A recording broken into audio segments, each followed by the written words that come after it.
So how do you go about deciding which stocks to invest in?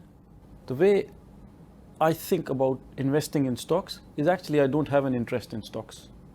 My primary interest is the business. Why does the company exist? Who's the customer? Why does the customer buy the product? What other product can he buy instead of this product? Who's the competition? How can the competition hurt the business?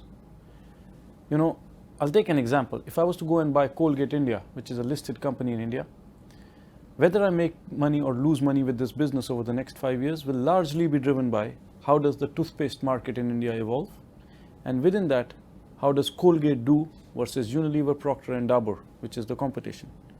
Why do 50% of Indians get up every single morning and use Colgate? For many, many, many years, half the Indians get up every morning and use Colgate. Why? Is it the brand? Is it the product? Is it the R&D? Is it the sales network? Is it the global parentage? What allows them to dominate the market? Till I don't answer that question, I don't think I can value the business. If I cannot value the business, I cannot compare it to the price in the stock market. If I cannot compare price with value, then you're not investing, you're speculating. And I have no interest in speculation. So the process of investing is understand the business. Second, figure out whether the price is your friend or your enemy. So value the business. Compare it with the price in the stock market and invest when value far exceeds the price. Why does the investment trust structure work for this particular mandate? So what I'm trying to do is I'm trying to find all these little gems which will be big companies tomorrow. But at the moment they could be illiquid stocks in the stock market. They may not trade too much. And an investment trust gives you privileged capital. It is capital which doesn't go out tomorrow. You have capital for the long term.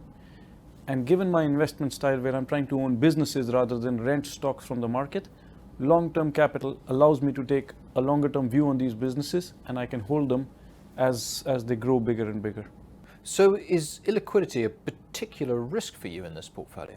Illiquidity is always a risk for any investor, but it's also an opportunity. So the way I try to manage illiquidity is that when you're investing in small companies, you're bound to take single stock liquidity risk. How you manage that is you keep the total portfolio liquid. And the way you keep the total portfolio liquid is you own certain percentage in large cap stocks, which are also good investments on their own, but they allow you to take advantage of sudden market movements where some small caps may fall and then you can put some money from large caps into small caps. Why are you running a value approach in what's seen very much as a growth market? The simple answer of why value investing in Asia is because you make money. Now, that's the fact.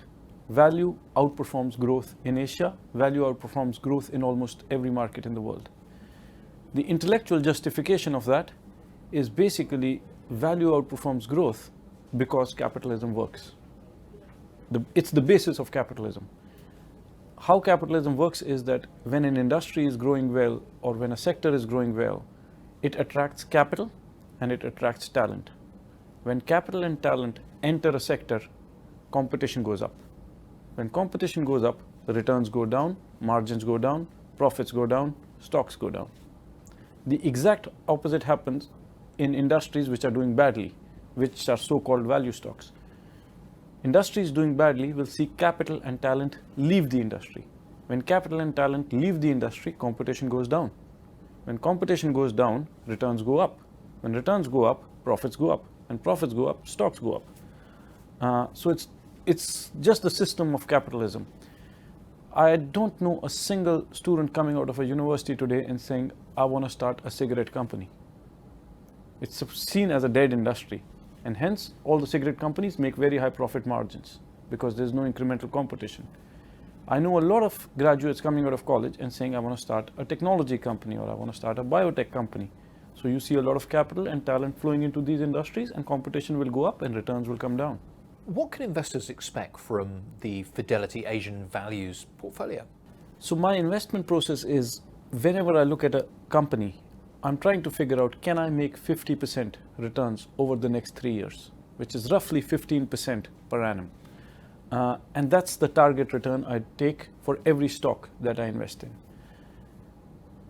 I invest in an eclectic set of companies, and I'm investing it as I would invest in a private with my private capital. So hopefully the portfolio should behave quite differently from the stock market, because I'm not really looking at the stock market to invest in these companies. I'm taking one business at a time, analyze it, see if it makes a good investment, figure out if I can make 50% over the next 3 years. If I can, I make an investment. If I can't, I will pass on it. What would you say are the biggest risks in this investment trust, and how do you look to contain them? I think the first risk in any kind of investment fund is the arrogance of the fund manager, because you have periods of good performance and hubris sets in and you get arrogant and you start to make mistakes. Second is you have to fight your own psychology as an investor, because we all have cognitive dissonance.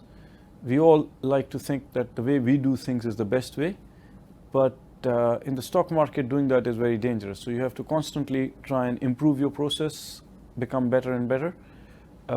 So I think the biggest risks with any investment fund, not only this one, is always, is the investment team who's managing the fund continuing to work hard or not? So how do you look to counter those negative traits you were mentioning there? I think being aware of these risks is halfway there already. And then you surround yourself with people, which is my boss, who are constantly questioning, even during good times, decisions that we make. And it keeps me on my toes. You took on Fidelity Asian Values in April 2015. What's your previous experience of running Asian equities? I find it no different than having done this job in Europe. So I was investing money in Europe for a long time, and I've managed our India funds for 3 years before running the Asian funds. And the job is always the same: finding good companies run by people you can trust at reasonable prices. Is 2015 a good time to be buying Asian equities? It's always a good time to invest, and it's never a good time to invest, because you're basically asking me if I can tell you what's going to happen in 2015. And like Buffett always says, a forecast tells you more about the forecaster than the future. So I think there's lots of pundits out there who have a view on what's going to happen in the world this year or happen in Asia this year. I don't tend to think like that, because I'm not trying to rent stocks from the stock market for the next 6 months. I'm trying to buy businesses for the next 3 to 5 years at reasonable prices run by people I can trust. So I am actually quite ambivalent whether the stock market is going to be up or down this year, till the time the businesses I own continue to do what they're supposed to do.